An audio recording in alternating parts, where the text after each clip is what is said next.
Hello. For my first day of South by Southwest and my session one, I had the opportunity of going to see Remi Bader, and the title of the seminar was Remi Bader Beyond Inclusivity: The Trailblazing Impact on the Fashion Industry. And I titled this Back at It Again, and according to my TikTok video, you will see why.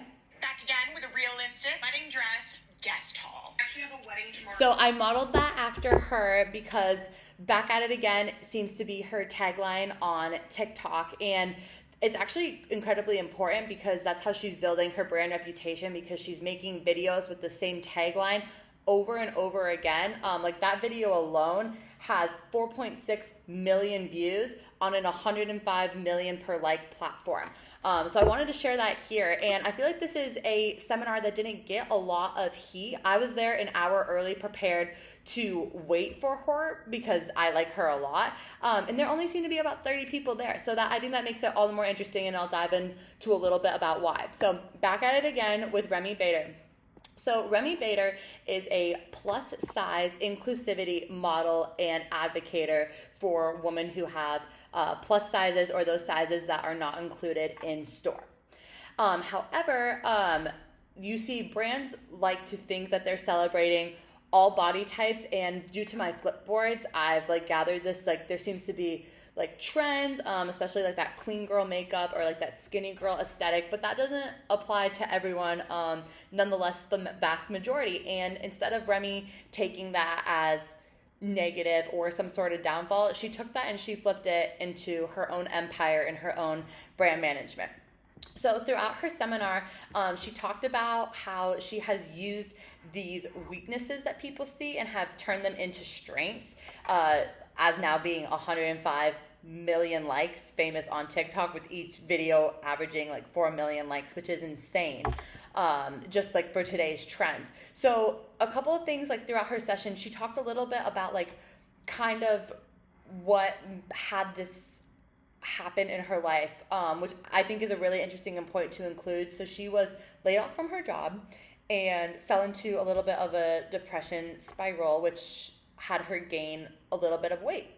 And people started to notice, and she started to notice in herself when she was shopping that some brands did not have this inclusivity size, and was once a like 12-14 size. Well, in a woman's clothing, that like equates to like extra large, 2XL, but women's clothing doesn't go past 2XL. So she wanted to be included with the brand. So there were two choices. You can lose the weight, or you can choose a different brand. Like you can't have the same model, picture, photo, perfect that all these other girls have, because the brands don't create it.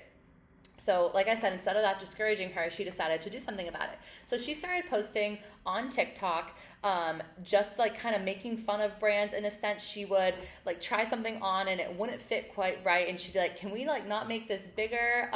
Or like, could we like change the fabric, change this about it? But brands actually started to listen, and her people started to listen too. And the biggest takeaway there is that she's honest. She is an authentic human. I had the chance to talk to her at the end of her seminar. She was beyond willing to like help other women genuinely feel this connection. So that's her brand, that she is authentic. She's willing to tell you how it is.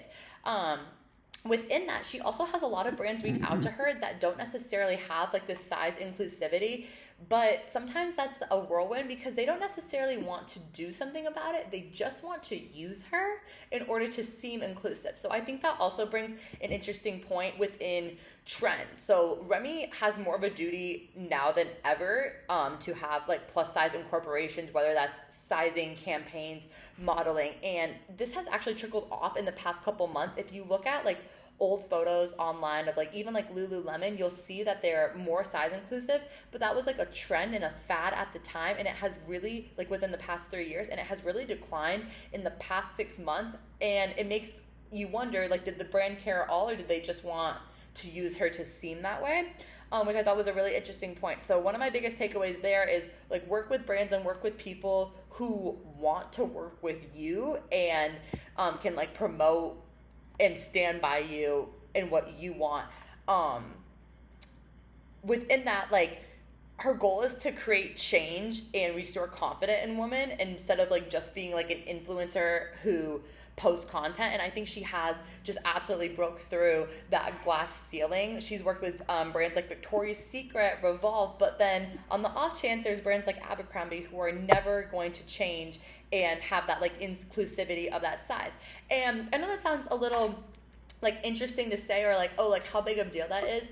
But the biggest thing that I gathered from this seminar is that it is relatable. And as a woman who is a little bit on the bigger side, or nonetheless used to be, like I said, there were two choices. You can lose the weight or you can find a different brand. And Remi has absolutely broken the stigma in the clothing industry by being authentic, because she has allowed brands. She said that she has Revolve size. Revolve is a brand online that have up to 4XL, which is almost unheard of for women. Like, women have their own special line if it's plus sizes. And this has like not only helped me with a sense of confidence, like her posting her own videos and being like unashamed of like, this is who I am, and not like hiding in her body, has also helped others in that regard, and has also broken this glass ceiling. I wrote in my notes that it's ostracizing enough as a larger woman to walk into the store and immediately grab the extra large size, which is the last size on the rack because it goes small, medium, large, extra large, and still have it not fit you. Larger women do not want their own brand of plus size clothing. We want to look just like every other girl that is on our feed or that we see in real life. Within the business, she's completely changing our culture in that regard. I think that there's like also a lot of like woman on woman hate in that regard, and it's completely flipping, while also like branching a crazy business side, because she's actually gets to work with brands in order to make their brands better. And on the marketing side, she's a genius. If you ever, she's at Remi Jo on TikTok. And she's honest, and that's her brand. And so just to kind of go into some of my takeaways there, she says that like you want to work with people who you want to work with.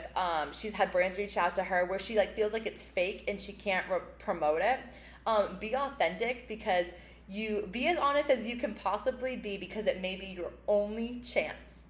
And that really stood out to me in that regard too. And I think that touches on multiple industries, and especially just the people that I've met so far at Southwest. Be as honest as you can possibly be, because it's going to be your one and only chance. She also said, don't burn bridges, because you never know who may come back around. She said that she used to have like a mentor from like the 11th grade who still edits her resumes and will still like repost her videos. So just not burning the bridges there. But overall, Remi Bader was a huge standout to me. She's going to continue to be that. And I think one of the biggest takeaways too, and I'm guilty of it too, clearly in this video, is she said towards the end here is when they post about her, they always write, and like I said, I'm guilty of this too, like Remi Bader, plus size model, body inclusivity. It's not relevant. You don't define someone where you're like Mia DeMarco, average looking white woman. Like, those identifiers are nonetheless like hurtful, and she says that her PR team has to work really hard, so that's like not the only thing she's identified by. Yeah, that's how she got popular, and she's done a lot of change, but she's also done a lot more than just what her body type is. She's trying to build a brand and have that brand management and also support women in this role. So I think that touches a lot of different industries, not only in like culture, business, her marketing platforms on TikTok, but like holistically.